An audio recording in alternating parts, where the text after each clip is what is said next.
মৰমৰ ছাত্ৰ-ছাত্ৰীসকল, আজি মই তোমালোকৰ বাবে তোমালোকৰ অংকুৰণ পাঠ্যপুথিৰ নতুন এটা পাঠ লৈ আহিছোঁ। পাঠটোৰ নাম হৈছে গাই গাই যাওঁ। এইটো এটা খুব সুন্দৰ পাঠ। এই পাঠটোত কেইফাঁকিমান পুৰণি গীতৰ কলি দিয়া আছে। খুব ভাল লগা গীতৰ কলি। তোমালোক বহুতে হয়তো গান শুনি ভাল পোৱা, বহুতে আকৌ গায়ো ভাল পোৱা। আজি তোমালোকে মোৰ সৈতে এই পুৰণি গীতকেইফাঁকি গাব পাৰিবা। তোমালোকে মনোযোগেৰে শুনিবা আৰু মোৰ লগে লগে গায়ো যাবা। ঠিক আছে, তেতিয়াহ'লে আমি পাঠটোৰ মাজলৈ যাওঁ, গীতৰ কলিবোৰৰ মাজলৈ যাওঁ। তোমালোকৰ পাঠৰ প্ৰথম গীতফাঁকি তোমালোকৰ কংকনা বাইদেৱে কণ্ঠদান কৰিছে। তোমালোকে শুনাচোন গীতটি।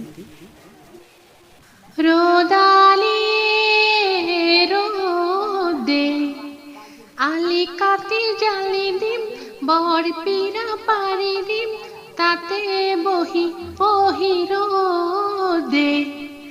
রোদালি রোদে রোদালির মা কর তিন ডালি সুলি, রোদ গই পালে গই বিরিনার তলি। রোদালিয়ে রোদে। কংকনা বাইদেউৰ কণ্ঠত গীতফাঁকি শুনি তোমালোকে নিশ্চয় খুব ভাল পালা। এতিয়া আমি ইয়াৰ পিছৰ গীতফাঁকিলৈ যাওঁ। গীতফাঁকি মই গাই যাম, তোমালোকৰ লগত সহযোগ কৰিবা।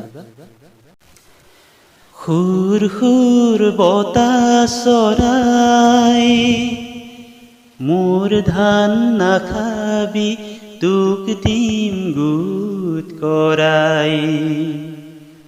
সুৰ সুৰ বতাহ চৰাই, মোৰ ধান নাখাবি, তোক দিম গোট কৰাই। ধানো খাম চাউলো খাম, দুয়ো নাচি বাগি ঘৰলৈ যাম। ধানো খাম চাউলো খাম, দুয়ো নাচি বাগি ঘৰলৈ যাম। দুয়ো নাচি বাগি ঘৰলৈ যাম।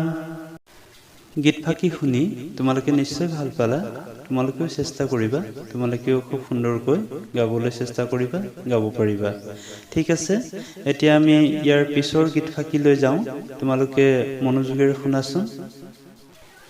ঢোল বাই ক'ত ৰতনপুৰত, খোল বাই ক'ত ৰতনপুৰত, কোৱাই কলে কলাই বান্দৰী নচুৱাই, বাঁহ বাৰী গোসাঁই ঘৰত। ঢোল বাই ক'ত ৰতনপুৰত, খোল বাই ক'ত ৰতনপুৰত, কোৱাই কলে কলাই বান্দৰী নচুৱাই, বাঁহ বাৰী গোসাঁই ঘৰত। গীতফাঁকি শুনি তোমালোকে নিশ্চয় ভাল পালা। এতিয়া আমি ইয়াৰ পিছৰ গীতফাঁকিলৈ যাম। খুব এটা ভাল লগা গীতৰ কলি। আমি সৰুতে গাইছিলোঁ, তোমালোকেও নিশ্চয় কেতিয়াবা গাইছা। যেতিয়া ৰ'দ আৰু বৰষুণ একেলগে দিয়ে তেতিয়া আমি প্ৰায়ে গাইছিলোঁ। খুব ভাল লাগিব, তোমালোকেও লগত গাবাচোন। ৰ'দো দিছে বৰষুণো দিছে, খৰা শিয়ালৰ বিয়া, ঘন চিৰিকাই তামোল কাটে, আমাকো এখন দিয়া। ৰ'দো দিছে বৰষুণো দিছে, খৰা শিয়ালৰ বিয়া, ঘন চিৰিকাই তামোল কাটে, আমাকো এখন দিয়া। এই গীতৰ ফাঁকি তোমালোকে বিয়া নামৰ সুৰতো গাব পাৰা, খুব ভাল লাগিব তেতিয়া। চোৱাচোন, মই অকণমান গাই দিছোঁ।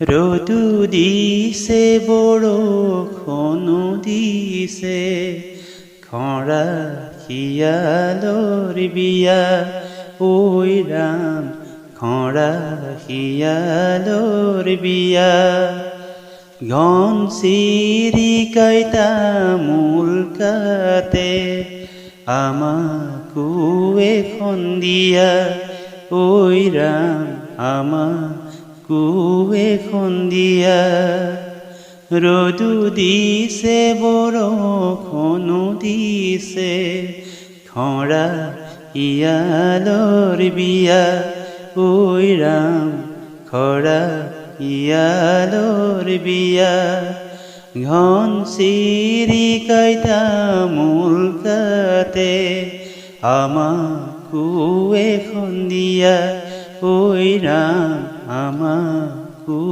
এখন দিয়া। নিশ্চয় গান ফাঁকি শুনি তোমালোকৰ ভাল লাগিল। ছাত্ৰ ছাত্ৰীসকল, তোমালোকে এই গীতকেইফাঁকি স্পষ্ট আৰু শুদ্ধ উচ্চাৰণেৰে গাবলৈ চেষ্টা কৰিবা। ভালকৈ নোৱাৰিলে জনাসকলৰ পৰা শিকি লৈ বাৰে বাৰে অনুশীলন কৰিবা। তোমালোকৰ পাঠত কেইটামান প্ৰশ্ন দিয়া আছে। এই পাঠটো পঢ়ি তোমালোকে প্ৰশ্নকেইটাৰ উত্তৰ খুব সুন্দৰকৈ বহীত লিখি ল'বা। মই প্ৰশ্নকেইটা ইয়াত দি দিছোঁ, তোমালোকে এবাৰ চোৱাচোন। উত্তৰ দিয়া। ক, ৰদালিক বহিবলৈ কি পীৰা পাৰি দিম বুলি কৈছে? খ, ৰদালিৰ মাকৰ কেইডালি চুলি? গ, বতা চৰায়ে ধান নাখালে কি খাব? ঘ, ৰতনপুৰত কি কি বাদ্য বজায়? ঙ, খৰা শিয়ালৰ বিয়াত কোনে তামোল কাটে? এই প্ৰশ্নকেইটাৰ উত্তৰ তোমালোকে পাঠটোত পাবা।